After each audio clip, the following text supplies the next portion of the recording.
Boa noite, pessoal. Na paz do Senhor Jesus.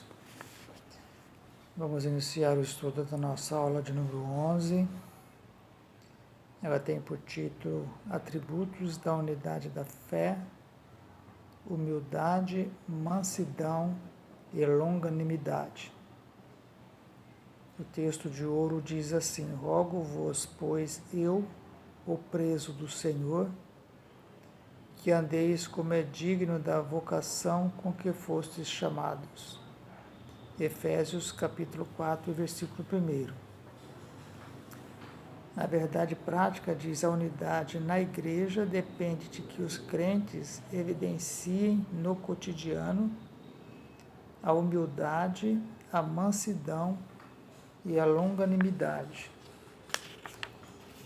A aula de hoje ela está baseada no capítulo 4 da carta de Paulo aos Efésios.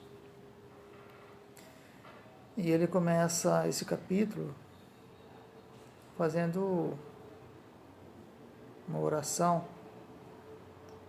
e identificando-se o que ele era naquele momento. Aí ele diz: Rogo-vos, pois eu, um pedido que ele faz à igreja de Éfeso, o preso do Senhor. Por que o preso do Senhor? Porque ele estava preso por causa da palavra de Deus, por causa do Evangelho. Que andeis como é digno da vocação com que fostes chamados. Ou seja, ele está aqui instruindo a igreja de Éfeso a ter um procedimento que pudesse redundar na salvação de outras pessoas. Um procedimento correto, um procedimento que levasse outras pessoas a seguir o exemplo da igreja de Éfeso. Aí ele diz qual é o procedimento que ele esperava da igreja: que eles andassem com toda humildade e mansidão, com longanimidade, suportando-vos uns aos outros em amor,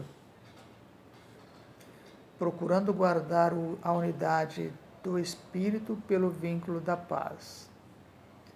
Há um só corpo e um só Espírito, como também fostes chamados em uma só esperança da vossa vocação. Então, o que ele traz aqui, o desejo do coração dele ao escrever esse capítulo 4, é que houvesse na igreja de Éfeso unidade. Unidade entre os crentes, unidade entre os irmãos.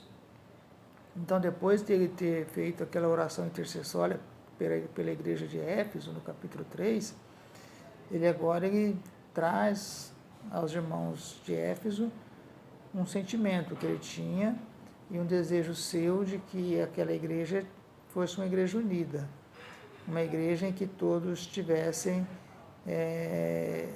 um mesmo objetivo. Não vou dizer que um mesmo pensamento, porque os pensamentos são divergentes, né? As ideias são divergentes, mas os objetivos eles precisam ser os mesmos. Embora haja divergência, mas tem que haver convergência para os objetivos que se quer alcançar. Isso é unidade. Nós sabemos que onde há um grupo de pessoas sempre teremos divergências de ideias, de pensamentos, mas tem que buscar-se o objetivo comum, a unidade, que é todos lutarem pelo mesmo ideal, pelo mesmo objetivo. E esse era o desejo de Paulo, que a igreja de Éfeso tivesse essa unidade. Aliás, essa unidade já fora falada por Jesus, já foi desejada por Jesus, eu sempre falo isso nos nossos vídeos, e Jesus relata isso, Jesus demonstra isso, pede isso ao Pai na oração sacerdotal do capítulo 17 de São João, do Evangelho de João, quando ele pede a Deus, ao Pai, que os discípulos fossem um, assim como eu e tu, ó Pai, somos um. Então o desejo de Jesus já era esse, e Paulo demonstra à igreja de Éfeso esse mesmo desejo de unidade na igreja, entre os crentes, entre os irmãos. Então, para que isso viesse a acontecer, para que haja essa unidade, é preciso que algumas coisas aconteçam. ou algumas virtudes existam na vida das pessoas. E essas virtudes, elas são ditas aqui por Paulo, são relatadas por Paulo. Humildade, mansidão e longanimidade. Então, são 3 características, ou 3 virtudes que precisavam existir e que precisa existir ainda hoje na igreja, para que a igreja tenha unidade. Onde não há humildade, dificilmente haverá unidade. Onde não há mansidão, dificilmente haverá humildade. Onde não há longanimidade, dificilmente haverá unidade. E no tempo antigo, né, algumas pessoas acham que a humildade não é uma virtude, mas é uma fraqueza da pessoa. E na verdade não é. A humildade não é uma fraqueza. A humildade é uma virtude. Agora, é preciso estabelecer essa diferença de humildade, né? O que é humildade? Humildade não é a pessoa se fingir de humilde, de simples, não. A humildade, ela deve ser demonstrada com as atitudes da pessoa, com os seus procedimentos, com seus atos, aquilo que nós temos falado já no decorrer desse estudo nosso. Então, a humildade é uma virtude, não é uma fraqueza. E nós vemos isso na própria vida de Jesus, né? Jesus, quando veio ao mundo, ele viveu uma vida de humildade. E essa humildade de Jesus não era só de palavras, mas era de ações. As ações dele demonstravam essa humildade. E o texto em chave que demonstra essa humildade, dentre tantos outros, né, que demonstra essa humildade de Jesus, está lá em João, capítulo 13, quando Jesus lava os pés dos discípulos. Aquele ato de lavar os pés do discípulo era um ato de um serviçal, o servo que tinha que lavar os pés do Senhor. Mas Jesus, ali como Senhor, o que ele faz? Ele lava os pés dos discípulos, que eram servos. E Jesus faz isso não para se exibir, não para que as pessoas tivessem mais admiração por ele, não. Ele faz aquilo porque aquela atitude dele era uma atitude de quem realmente estava dando uma demonstração de quem ele era. E quando Jesus lava os pés dos discípulos, e até Pedro não queria que Jesus lavasse os pés dele, eu já falei isso em outro vídeo, em outra oportunidade, que Pedro recusou-se que Jesus lavasse seus pés, porque Pedro sabia quem Jesus era. Pedro não via Jesus apenas como um mestre, mas Pedro via Jesus como Filho de Deus. Então Pedro não aceitou que o Filho de Deus fosse lavar seus pés. Mas Jesus tinha que fazer aquilo, porque ele tinha que dar o exemplo. Jesus mesmo fala isso no capítulo 13 de João. Ele fala assim no versículo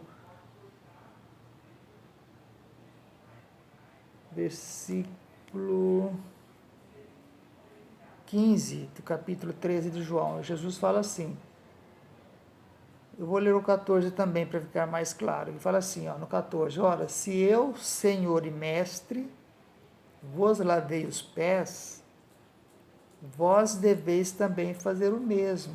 Vós também deveis também lavar os pés uns dos outros. Porque eu vos dei o exemplo, para que, como eu vos fiz, vós façais também. Ou seja, Jesus fez aquilo dando o exemplo para nós, aos discípulos e para nós, né? O exemplo de humildade. E essa humildade não é só humildade de falar, humildade de querer se aparecer, não, porque alguns querem se mostrar humildes para se aparecer. Mas Jesus fez, esse ato de Jesus foi para dar a nós o exemplo, deixar a nós o exemplo de que nós também devemos fazer isso. Ou seja, reconhecer o nosso próximo, o nosso irmão, é superior a nós. O apóstolo Paulo ele também fala isso em uma das suas cartas, né? Que nós tenhamos os outros superiores a nós, né? E não querer ser superiores aos outros. E isso é um sinal de humildade, é um exemplo de humildade. Não é querer se rebaixar, não é querer ser pisado por ninguém. Não, não é isso. Porque quando se faz isso com amor, é diferente. Então, esse exemplo de humildade que Paulo fala aqui, que Jesus deixou a nós como exemplo, é que nós devemos seguir, é que nós devemos fazer. Há muitos que querem ser melhor que os outros, se acham melhores que os outros, se julgam melhores que os outros, mais capazes que os outros, enfim. E na igreja, na vida cristã, isso não se é permitido. Eu não vou dizer que não tem pessoas que são mais capacitadas, tem pessoas mais capacitadas, mas nem por isso essas pessoas que são mais capacitadas, elas devem humilhar os que são menos capacitados. Não, deve ter um tratamento igual, um tratamento igualitário para com todos. Eu sempre digo na nossa igreja que na igreja ninguém é doutor, ninguém, seja médico, seja advogado, seja juiz, seja pastor, ali todos nós somos iguais. Na igreja não tem lugar para ninguém ser maior do que o outro. Houve uma vez uma discussão entre os discípulos, quando eles estavam caminhando para Jerusalém, de qual deles seria o maior. E quando eles chegaram, num determinado lugar, Jesus perguntou para ele, o que vocês vinham discutindo no caminho? Aí um deles falou, que quem deles seria o maior. Aí Jesus chamou uma criança, colocou no meio deles e disse, aquele que quiser ser maior, seja como essa criança. O que quiser ser maior, seja o serviçal. Então Jesus aqui no capítulo 13 de João, ele dá esse exemplo, ele faz isso como exemplo a nós, que nós devemos ter o nosso próximo, os nossos irmãos, considerá-los superiores a nós, não nos julgarmos melhores do que ninguém. E Paulo traz à igreja de Éfeso também esse ensinamento. Então ele pede, ele roga à igreja de Éfeso que tivesse um modo de viver digno de cristão. No versículo 1 do capítulo 4, que andeis como é digno da vocação com que foste chamados, ou seja, um modo de viver de cristão digno, viver com dignidade, uma conduta do crente, a conduta geral do crente é o destaque dessa seção da carta, O crente tem que viver com dignidade, tem que ter respeito pelos outros e ser respeitado. E o apelo do apóstolo é para que os crentes andem de modo digno da vocação. Que vocação? A vocação que Deus fizer a nós, de nós sermos seus seguidores, de nós seguirmos as suas pisadas. Uma conduta diária que corresponde à chamada recebida para ser um membro do corpo de Cristo, que é a igreja. Essa foi a chamada que nos fora feita por Jesus, de nós sermos participantes da sua igreja, do seu reino. E como membros do corpo de Cristo, nós temos que ter um procedimento, uma vida digna, de dignidade, uma vida de humildade, de mansidão. O andar do cristão, então, pressupõe o quê? Que o andar do cristão está diretamente relacionado com o nível de unidade que ele tem com Deus e com os irmãos. Então, o meu relacionamento com Deus e com meus irmãos vai dizer, ou mostrar aquilo que eu sou. Então, se o meu relacionamento com Deus é um relacionamento saudável, e deve ser saudável, com os meus irmãos também o relacionamento deve ser saudável. Quem diz que tem um relacionamento saudável com Deus, mas não tem um bom relacionamento com os irmãos, está mentindo, isso não é verdade. O nosso relacionamento com Deus depende do nosso relacionamento com os nossos irmãos. Isso aí nós chamamos de relacionamento horizontal e vertical. Está muito em moda hoje isso, isolamento vertical, isolamento horizontal. Então, o relacionamento horizontal é entre eu e os meus irmãos. O vertical é entre eu e Deus. Então, isso é importante, que o nosso relacionamento para com Deus, para que o meu relacionamento com Deus seja bom, eu tenho que ter um relacionamento com os meus irmãos também bom. Então, isso é importante na vida cristã. E aí, a primeira coisa que ele chama a atenção, o que ele pede, é a humildade, Que esta humildade seja demonstrada com as nossas atitudes, com a forma como nós nos relacionamos com os nossos irmãos, com aqueles que estão do nosso lado. E o apóstolo aqui dá muito exemplo de Jesus, O próprio Jesus sendo Deus, em Filipenses capítulo 2, Paulo fala isso, que Jesus sendo Deus, ele abriu mão disso. Ele não teve por usurpação ser igual a Deus, mas aniquilou-se a si mesmo, tomando a forma de servo, ou seja, humanizou-se e veio ao mundo para viver uma vida de sofrimento, né, sofrimento tal que foi levado à cruz para morrer no nosso lugar. Então, isso é humildade. Ele era e é Deus, mas ele não levou em conta isso, mas ele tomou a forma de servo e veio ao mundo para morrer da forma triste como morrera por nossa culpa, para nos salvar, para demonstrar a nós o seu amor. Então, isso é humildade. E a verdadeira humildade e essa é a verdadeira humildade. Né? O que fica claro em Jesus e no ensino do apóstolo Paulo é que a pessoa humilde expressa a modéstia, em oposição ao orgulho e à arrogância. Então, a pessoa que é humilde, ela demonstra isso com a sua vida, né? Uma vida modesta que ela vive, né? Vive com modéstia, vive sem querer se aparecer, vive sem querer demonstrar aquilo que ela não é, uma vida de simplicidade, não é arrogante. Isso é viver com humildade.